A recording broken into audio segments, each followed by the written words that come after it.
Even after that chilling tragedy, this dream is still running effortlessly. Other than the family of the Harmony, it's hard to imagine any other power in the universe that could sustain a building of such magnitude. The family itself is a huge, perfect building, like a living idol. Each member of the family sees themselves as a piece of the divine puzzle, revolving around a singular core and a shared ideal. Under their command, they loyally fulfill their roles, offering themselves while also receiving sustenance in return. Interesting analogy. Perhaps that's why Penacony's beautiful dream has persisted for so long. But the human body has its limits, and so does the Divine's. That doesn't sound like the kind of comment a Galaxy Ranger would make. Just pointing out the facts. Mr. Yang will definitely have a better sense of what's going on than I do. Why do you say that, Miss Acheron? The beautiful dream is crumbling. But not because of a particular eon, a particular faction, or a particular visitor. Its collapse stems from a certain inevitability of human nature. The family refuses to acknowledge this, and it has ultimately backfired and become a catalyst. As people immerse their souls in the dreamscape, where consequences and pain cease to exist, and only ease and pleasure prevail, they draw closer and closer to necrosis. Regardless of the perceived bliss, death looms as the inevitable conclusion. Also, this necrosis will diffuse and spread. One piece of the puzzle's mutation will eventually cause the entire building to shake, break, and crumble. In the end, the dreams that people built in the name of freedom became the cage that imprisoned them. I'm sure you've gained a lot from this trip, Miss Acheron. Are you willing to share your findings with me? Of course. That's if I remember.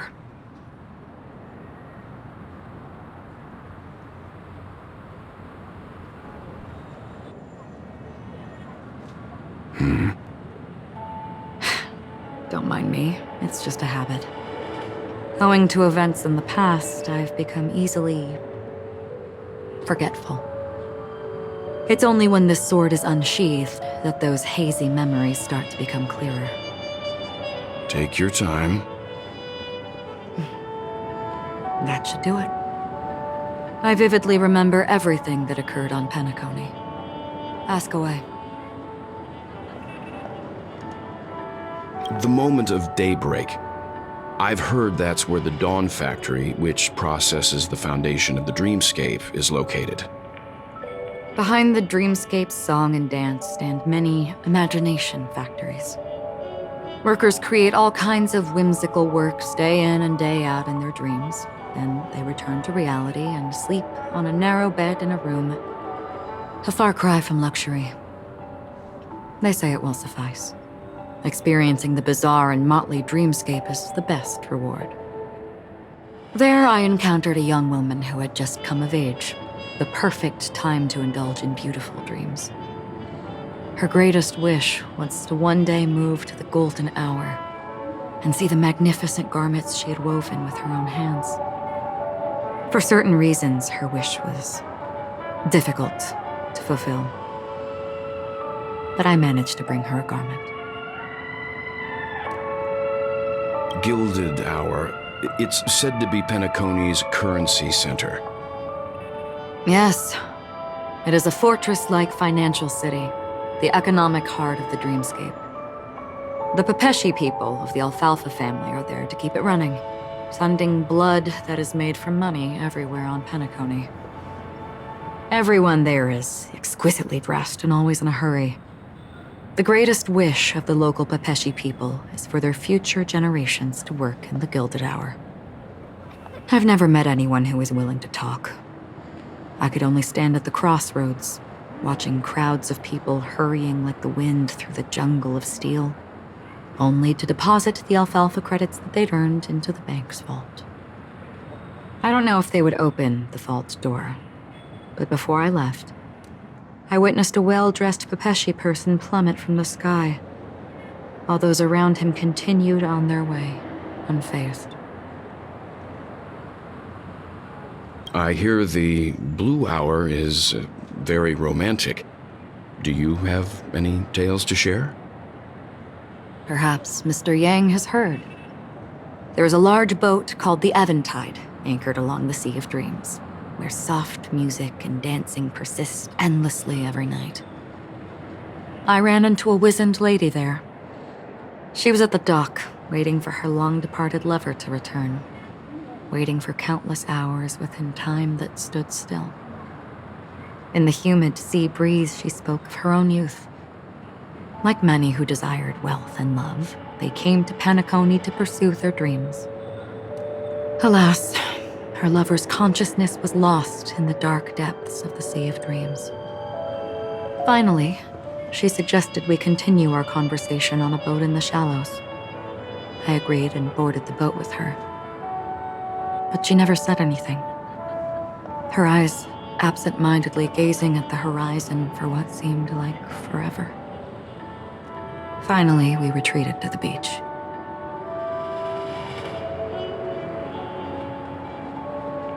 The dreamscape of chic, luxury, and consumerism, the moment of dusk. My companions have been there too. Then you all must have seen those who are attempting to realize their dreams. Or have realized them, scattering money as if it were dust and betting it on all or nothing. Everything has a price, and everything can be bought or sold. Even dreams themselves. I saw an Intellitron there, who was preparing to auction himself. When someone wins a bid under stipulated periods and rules, he would do the buyer's every bidding, becoming that person's very possession. That Intellitron had been auctioned off a dozen times, and I participated in his 13th. That was the grandest banquet I had ever attended. But never again did anyone cast another glance at him. This time around, there were no successful bids for him. This is what I've seen and heard along the way. Someone once said to me, Penacony wasn't like this a long time ago, nor should it be.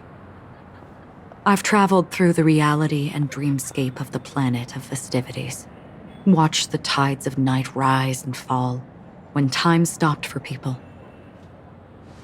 where the spirits of the rich and impoverished remain forever fixed on their own scales. This is why I think the collapse of the beautiful dream is inevitable. There might be a way to change everything. Perhaps. But if this is indeed the world that people desire, if this is precisely why life chooses to slumber, should we still seek to change it?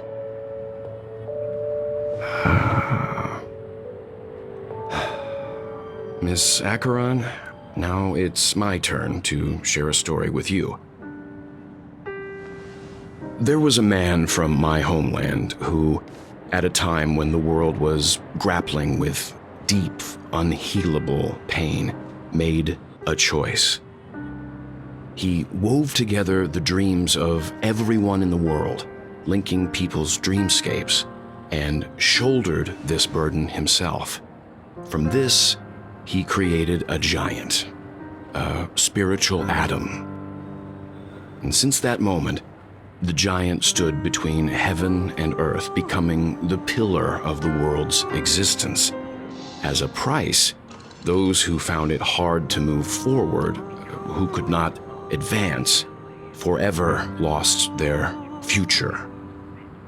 They slumbered in a dream, devoid of disaster and pain, living out their days peacefully in the man's created utopia. And it is because of the wishes of those people who wished not to awaken that this spiritual atom became unbreakable. And yet, you stand here right now, which also means that man failed. because people must always move towards the future. Even if human weaknesses make them pause when they truly cannot move forward, humanity will eventually seek a way to save itself. And that man, he was never a failure. Like everyone in that world, he etched the possibilities of human nature into his heart. He was the sun chaser of legend, soaring towards the sky and embracing his final victory with his fall.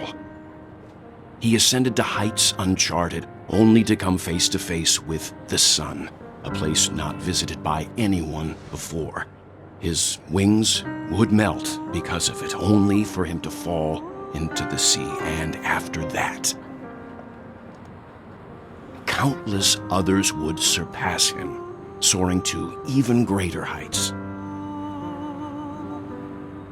A fitting metaphor for the Nameless's trailblazing spirit. Thank you, Mr. Yang. I know what you wish to confirm. The universe has innumerable similar, yet different worlds. In these worlds, there are innumerable people who look alike, yet don't. I too have embarked on journeys, encountering old friends with familiar faces on different worlds, witnessing their destinies follow paths similar to mine. So I will tell you, even if not completely similar, the story you just told, it overlaps with my past, and within that abyssal dream, I ended that man's life, alone. I am not who you think I am, nor will my home be as fortunate as your world. I am sorry. It's fine. I don't mind, so long as I can alleviate your suspicions. There's something I still wish to know, Miss Acheron. Under that representation of the hunt, exactly what sort of power is it that has motivated your solitary journey thus far? Mr. Yang, before answering that question, I wish to continue the previous topic.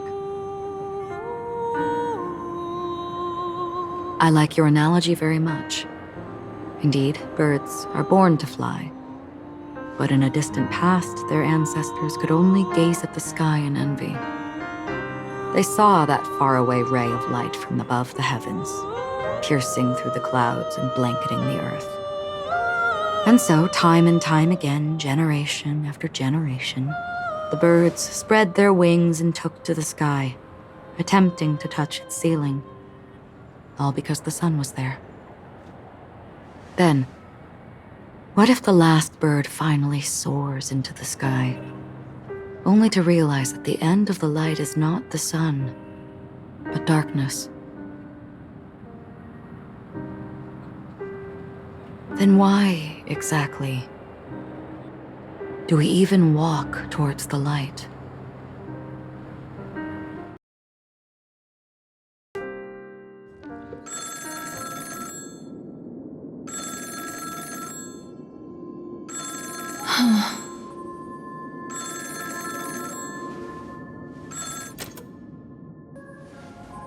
Long time no see. Having fun on Penacony? Acheron? This voice, it's not Constance. Could it be her companion? Though I don't know exactly what you are, or what you're up to, my bullets will find you. Until then, you best find a casket store on Penacony and ask the owner to reserve a good quality casket for you, imposter. Imposter? I see. She gave my whereabouts to someone who's tracking Acheron too. Who are you?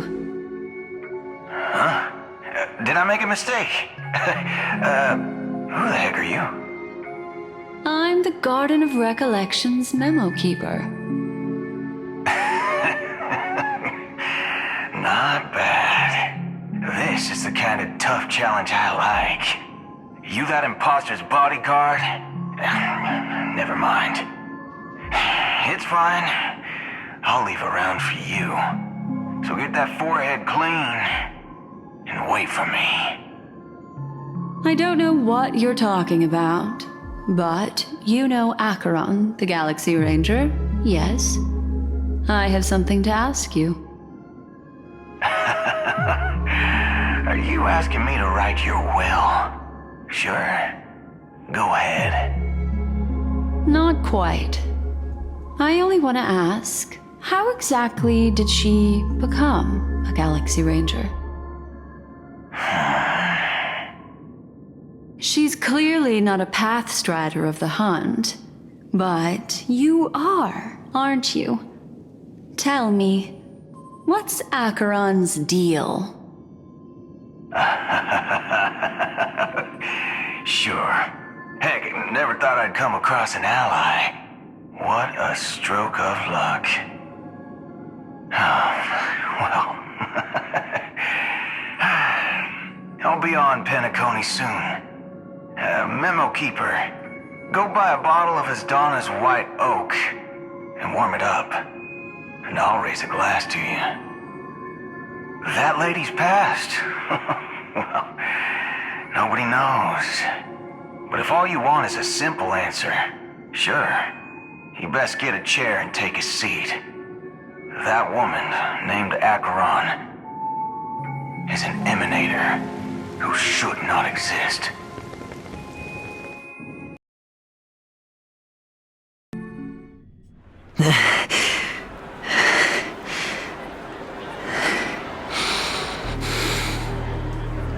You look pale. Or is that also part of your act? I didn't think you'd have the nerve to show yourself. I thought this was exactly what you wanted. After all, I faithfully fulfilled my duties as you instructed. Just tell me if you can't hold on any longer. So, the genius of the Council of Mundanites wants to be my Undertaker now.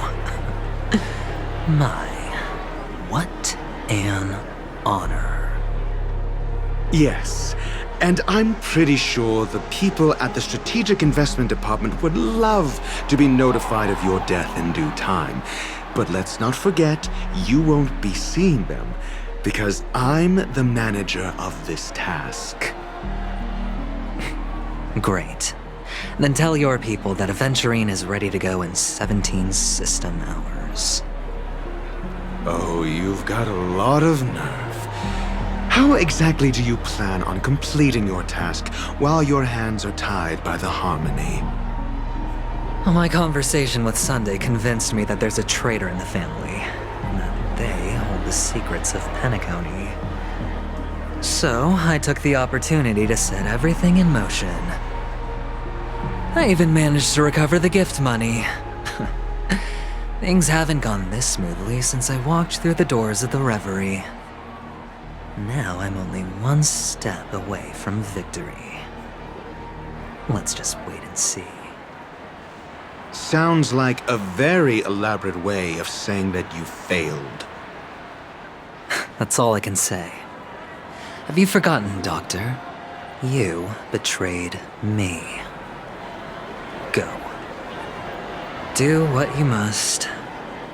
I look forward to the sight of the IPC fleet surrounding Penacony. You've achieved what you desired, haven't you? That's true, but what's your plan? Did you conceal an orbital support beacon in that gift money bag? Well, who knows? Maybe that's why I'm handing out cash even when I'm about to bite the dust.